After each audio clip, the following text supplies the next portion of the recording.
অনেক দিন পর বেশ লাগছে বন ভ্রমণ। মাঝে মাঝে কাজের ফাঁকে এইসব জায়গায় এলে মন খুব ভালো লাগে। শুদ্ধ বাতাস, মাটির সোনা গন্ধ, পাখির কলতান, আহা।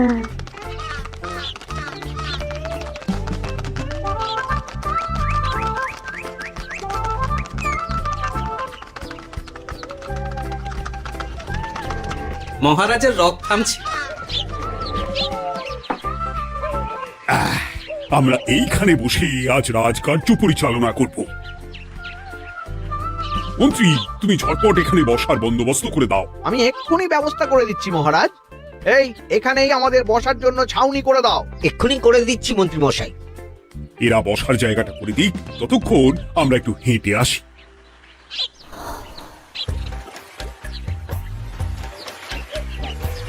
সকালবেলা হাঁটা শরীরের পক্ষে খুব ভালো মহারাজ।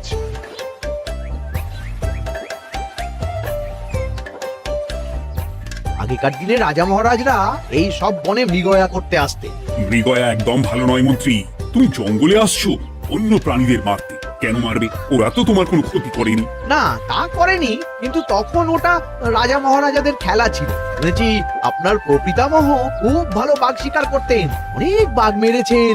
মন্ত্রী, তুমি একটা কথা হয়তো জানো না। আমার প্রপিতামহ শিকার করতেন, কিন্তু কোনো স্বাভাবিক জানোয়ারকে নয়, যে বাঘ মানুষ খেকো হয়ে প্রজাদের ক্ষতি করত। আমার প্রপিতামহ সেই সমস্ত বাঘদেরই মারতেন। এছাড়া উনি বন্য প্রাণী সংরক্ষণ করতে বড়ই ভালোবাসতেন।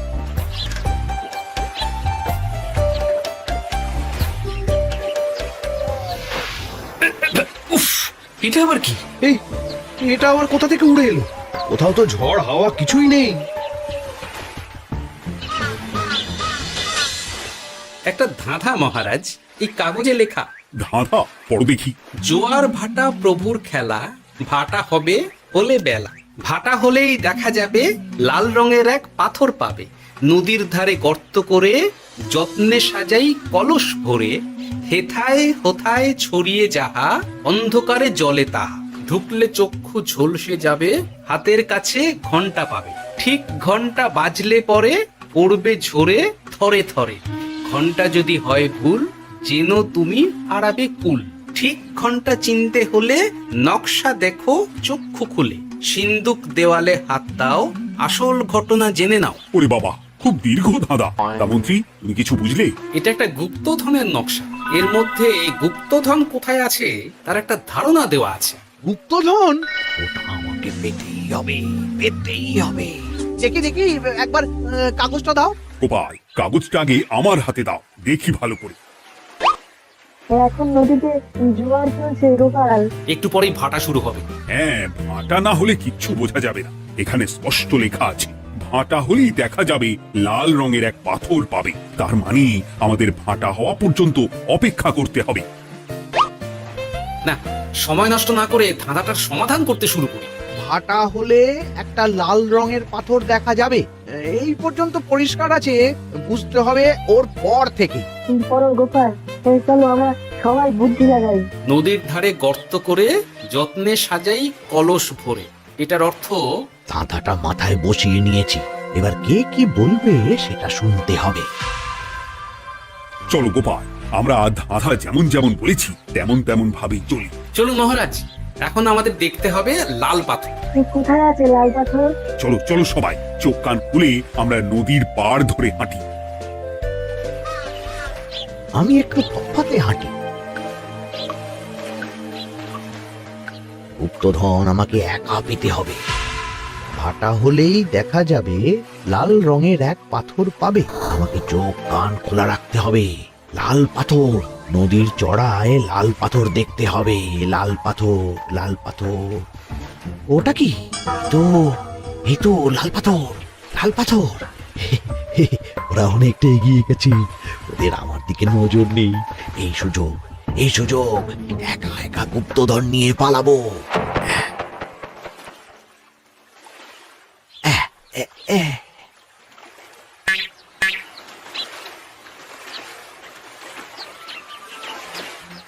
কি গো, আমরা তো হেঁটেই চলেছি, লাল পাথর তো কই দেখতে পাচ্ছি না। আরেকটু হাঁটতে হবে মহারাজ, গুপ্তধন বলে কথা, ওকে আর সহজে ধরা দেয়?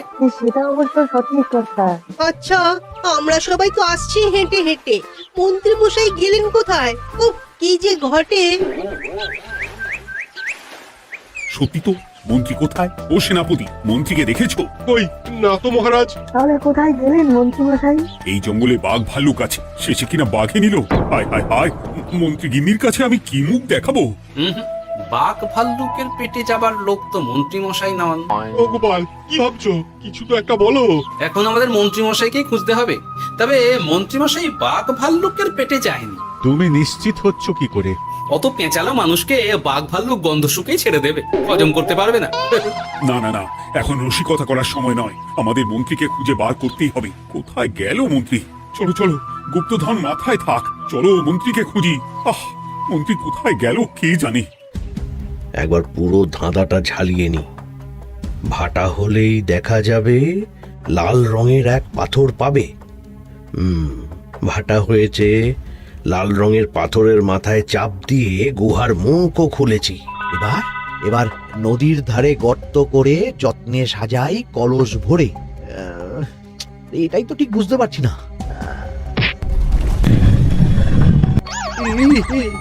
এই রে, এবার কি হবে? হ্যাঁ, মহারাজ, কোথাও একটা আওয়াজ হলো। এই, আওয়াজটা কোন দিক থেকে হলো? চলো সামনে এগিয়ে যাই। আমার মনে হয় আওয়াজটা সামনের দিক থেকে এলো। আমারও তাই মনে হলো। তবে কি মন্ত্রী মশাই লাল পাথরের হদিশ পেয়ে গেছেন? আমাদের চোখে পড়লো না, অথচ মন্ত্রী মশাই চোখে পড়ে গেল। আসলে আমরা কথা বলতে বলতে গেছি, তাই নজরে পড়েনি। মন্ত্রী মশাই একা একা আমাদের পেছন পেছন আসছিলেন। উনি ইচ্ছে করেই আমাদের পেছনে পেছনে আসছিলেন। নিজে একা গুপ্তধন নিয়ে যেতে চেয়েছিলেন, এখন কোথায় আছেন কে জানে।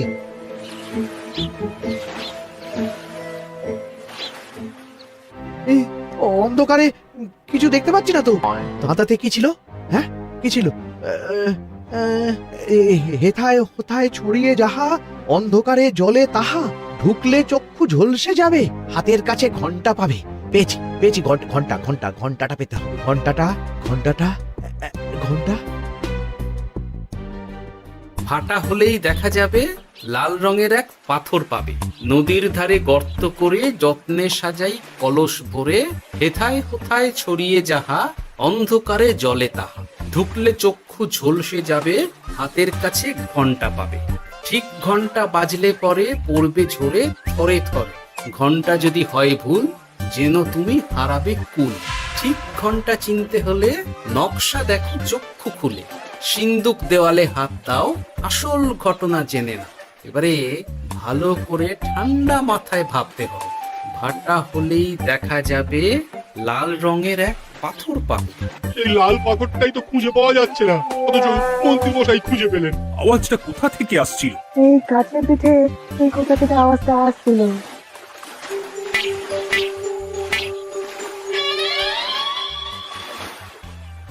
এই তো, এটাই মনে হয় সেই লাল পাথর। একটু নাড়িয়ে চাড়িয়ে দেখি তো কিছু হয় কিনা।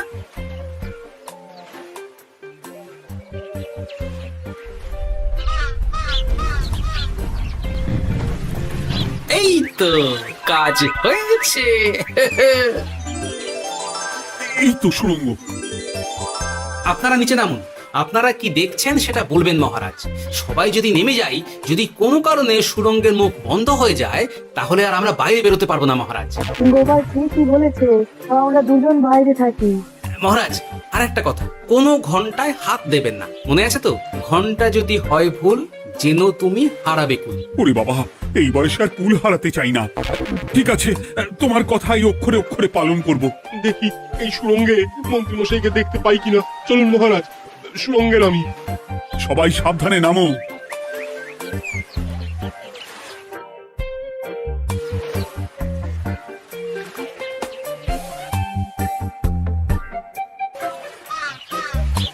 মহারাজ, ওখানে কি কি দেখতে পাচ্ছেন? ওখানে কি মন্ত্রী মশাই আছেন? না গোপাল, মন্ত্রীকে এখনো দেখতে পাইনি, শুধু আমি এখানে অজস্র পাথর দেখতে পাচ্ছি। পাথরে পাথরে ছয়লাভ, ছোট বড় অজস্র। পাথরগুলো বড় অদ্ভুত, কিরকম কিরকম মানুষ মানুষ করুন।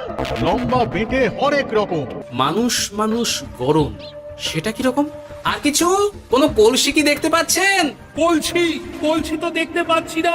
মহারাজ, কলসি থাকতেই হবে, কারণ ধাঁধায় লেখা আছে নদীর ধারে যত্ন করে যত্নে সাজাই কলস ভরে। গর্তটা আসলে হলো সুড়ঙ্গ, কিন্তু কলস। মহারাজ, মহারাজ, এইদিকে এইদিকে একটা কলসের মতো কি যেন আছে। এইদিকে আসুন, এদিকে এদিকে। হ্যাঁ গোপাল, দেখতে পেয়েছি। এবার আমি যেরকম যেরকম বলবো সেই রকম সেরকমই করবেন। আমি বিজ্ঞানীকে নদী থেকে জল তুলে পাঠিয়ে দিচ্ছি। পাত্র কোথায় পাবে? আমাদের জল খাবার যে পাত্র আছে সেটা আনতে লোক পাঠাচ্ছি। ঠিক আছে। শুধু একটা কথা বলছি, আপনারা কেউই সুড়ঙ্গের ভেতরে কোনো কিছুতে হাত দেবেন না। কেন গোপাল? সব পরে বলবো, এখন আমি যা বলছি সেটা শুধু মনে রাখুন। সুড়ঙ্গের ভেতরে কিছুতে হাত দেবেন না। ঠিক আছে। প্রহরী, তুমি যাও, যেখানে আমাদের বসবার আয়োজন করা হয়েছে সেখানে গিয়ে একটা জলের পাত্র নিয়ে নদী থেকে জল ভরে নিয়ে এসো। গোপাল, মন্ত্রীমশাই কোথায় গায়েব হয়ে গেলেন? কোথাও গায়েব হয়ে যাননি বিজ্ঞানী, কোথাও গায়েব হয়ে যাননি উনি। উনি ওই সুড়ঙ্গের ভেতরেই আছেন। কিন্তু কেউ তো ওনাকে দেখতে পাননি। সম্ভবত পাথর হয়ে আছে। এখন কিভাবে পাথর হয়েছেন সেটা তো আমি বলতে পারবো না। সবটাই স্বপ্নের মতো লাগছে। ঠিক যেন স্বপ্নের মতো লাগছে। এই জীবনে সুড়ঙ্গ দর্শন হয়ে গেল। আমাদের পাতাল প্রবেশ। পাতালে আসিয়া আমি মনে মনে বলি, গুপ্তধন নিয়ে আমরা যেন সৎ পথে চলি। তোমার এখনো কাব্য আসছে সভাকবি। আসছে মানে কাপের সাথে আছে রোমাঞ্চ, করছে গা শীত, হচ্ছি আমি অধীর। মহারাজ, জল দিয়ে বিজ্ঞানীকে পাঠাচ্ছি। কি করতে হবে বিজ্ঞানীকে সব বলে দিয়েছি। তুমি ভেতরে আসবে না? আসবো ঠিক সময়ে। এখন আমি যেমন যেমন বলবো আপনি ঠিক তেমন তেমন করবেন। ঠিক আছে। বিজ্ঞানী, যেমন যেমন বললাম ঠিক তেমন তেমন ভাবে কলসিকে জল দিয়ে পরিষ্কার করবে। মনে রেখো, ধাঁধায় আছে কলসি সাজাই যতন কর। তুমি একটা কথা মনে রেখো বিজ্ঞানী, কোথাও হাত দিও না কিন্তু। ঠিক আছে গোপাল, তোমার উপস্থিত বুদ্ধির তুলনা নেই। আমি যাচ্ছি গোপাল। সাবধানে সাবধানে। মহারাজ, বিজ্ঞানী যাচ্ছে। সাবধানে নামো, সাবধানে। মহারাজ, এই কলসিটা কোথায়? ওই তো, একটু সাবধানে যাও। বিজ্ঞানী, কলসির দেখা পেয়েছো? পেয়েছি পেয়েছি পেয়েছি। এবারে কলসিটাকে ভালো করে জল দিয়ে ধুয়ে দাও। কলসির আলোয় সুড়ঙ্গ আলোকিত গোপাল। এরপর কি? ভালো করে দেখুন মহারাজ, কোথাও ঘন্টা দেখতে পাচ্ছেন কিনা। ঘন্টা? একটা তো নয়, সার ঘন্টা, অনেকগুলো ঘন্টা। সাবধান, ঘন্টায় হাত দেবেন না, শুধু দেখুন।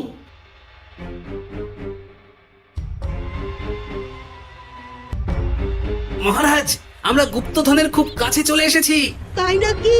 কি মজা, কি মজা। এবার খাবো ক্ষীরের গজা। কবি চুপ করো, এখনো আমরা গুপ্তধন পাইনি। পাওয়ার মুখে দাঁড়িয়ে। সবগুলো তারা আঁকা। বিজ্ঞানী, কোন ঘন্টায় চাঁদের নকশা করা আছে কি? একটু দেখে বলো না। তা আমি আতস কাজ নিয়েই দেখছি, সব ঘন্টাতেই তারা আঁকা। খবরদার, কোনো ঘন্টাকেই ছোঁবে না। ঠিক আছে, কোনো কিছু না ছুঁয়ে আমি দেখছি। পেয়েছি গোপাল, চাঁদ আঁকার ঘন্টা পেয়েছি। ওই ঘন্টাটা বাজাও, বাজাও।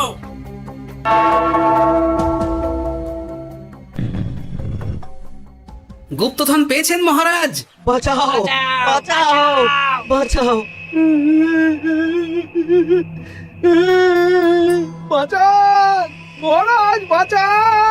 বিজ্ঞানী, মন্ত্রীর গলা পাচ্ছ না? মহারাজ, আমি পাথর হয়ে আছি, আমাকে মানুষ করুন মহারাজ। তুমি তো মানুষই ছিলে, হঠাৎ করে পাথর হলি কেন? মহারাজ, গুপ্তধন পেয়েছেন? পেয়েছি, তার সাথে মন্ত্রীকেও পেয়েছি। মন্ত্রী এইখানে কোথাও পাথর হয়ে দাঁড়িয়ে আছে। দাঁড়ান মহারাজ, এবার আসছি। সাবধানে এসো। আমি ভেতরে যাচ্ছি, বুঝলে? যদি কোনো কারণে দেখো পাথরটা গুহার মুখটা আটকে দিয়েছে, অমনি তোমাদের কাজ হলো পাথরটাকে ছুঁয়ে ফেলা, বুঝলে? ঠিক আছে গোপাল দাদা, আমার মনে হয় বিপদ আর কিছু ঘটবে না, তবুও সাবধানের তো মান নেই। ঠিক আছে, তুমি নিশ্চিন্তে ভেতরে যাও। বাঁচাও, আমাদের বাঁচাও, আমাদের সবাইকে মানুষ করুন। আমাকে মানুষ করুন মহারাজ। আপনাকে তো মানুষ করা হবে মন্ত্রী মশাই। আগে বলুন, আপনি পাথর হলেন কি করে? ও, মনে পড়েছে, ধারা শেষ লাইন, সিন্দুক দেওয়ালে হাত দাও, আসল খবর জেনে নাও। সত্যি গোপাল, তুমি না থাকলে এই এত কিছু আমাদের সবার কাছে অজানাই থেকে যেত।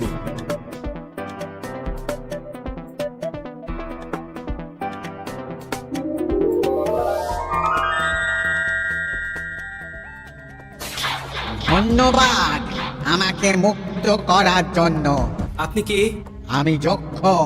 আমাকে এই ধন সম্পত্তি পাহারা দেওয়ার জন্য এক ডাকাত দলের সর্দার যক্ষ করে রেখেছিল। আমি 100 বছর ধরে এইখানে যক্ষ হয়ে আছি। আমি তোমার জন্য মুক্ত হলাম গোপাল। এই সম্পত্তি তোমার গোপাল। সম্পত্তি নিয়ে আমি কি করব? আমি এই সব সম্পত্তি মহারাজকে দান করলাম, রাজ্যের অনেক কাজ হবে। তুমি ধন্য গোপাল, তুমি ধন্য। এবার আমার যাবার সময় এসেছে, আমাকে যেতে হবে। যাবার আগে এই পাথরগুলোকে মানুষ করে যান। এরা সব লোভী। আমি আমার সীমিত ক্ষমতায় এই গুপ্ত ধনের ধাঁধাকে এখানে যারাই ভ্রমণ করতে আসে তাদের হাতে তুলে দিই, কিন্তু কেউ এই ধাঁধার সমাধান করতে পারে না। সবার মনে লোভ কাজ করে। এই লোভ এদেরকে পাথর করে রেখেছে। পাথর হলো কি করে?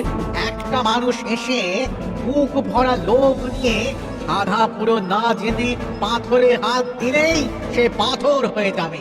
আমাদের ভুল হয়েছে, আর লোভ করব না, আমাদের বাঁচাও। আমাকে মুক্ত করে দিন, আমার খুব ভুল হয়েছে মহারাজ, মুক্ত করে দিন আমায়। তুমি এখানে আগে এসেছিলে, তাই তো আগে এসে ভাবলে নিজেই একা একা গুপ্তধনকে হরপ করে নেবে। এদিকে তোমাকে না দেখতে পেয়ে আমাদের কত চিন্তা হচ্ছিল। যারা লোভী তারা কারো কথা ভাবে না, শুধু নিজের কথা ভাবে। আমাকে আর একটা সুযোগ দিন, আমি আর লোভ করব না মহারাজ। তো তোমার কথার কোনো দামই নেই। না মহারাজ, আমাকে আর একটা সুযোগ দিয়ে দেখুন, আমি আর লোভ করব না। আমাকে মানুষ করুন মহারাজ। আমাদের সবাইকে মানুষ করুন, দয়া করে মানুষ করুন। যক্ষরাজ, এদের আপনি ক্ষমা করে দিন। ঠিক আছে, তোমাদের আবার মানুষ করে দিচ্ছি।